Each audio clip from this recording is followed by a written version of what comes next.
Danes je 1. april in zdaj se bomo pošalili malo iz našega šefa.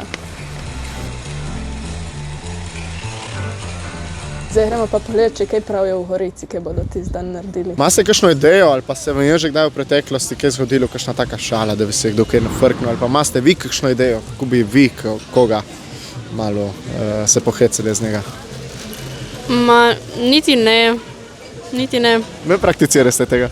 Ne vem, po mojem, kdaj tako edino razred, da se skrije in polka odpade pouk, da so vsi zboleli ali kaj takega. O, dobra, super. In vsi zmagajo, ne? Ja, še niti pouka ni.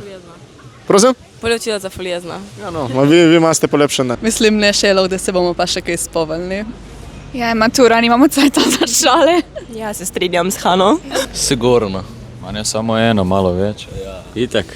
Ko sem bil ful majhen, sem mislil, da bo ful dobra šala, če se mami zlažem, da je dedi umrl, ni bila ful dobra šala. Si ne zamislil, da se je dobro končalo. So mi rekli, da mi bojo posa prodali. Za kakšne prijatelje, ki so nas toliko krat že ošalili, ko bi rekel. Ne vem. Ne vem, kakšno idejo, samo še kaj spomniti, ne? Imaš še cajt za razmisliti, ne? Cajt, ja.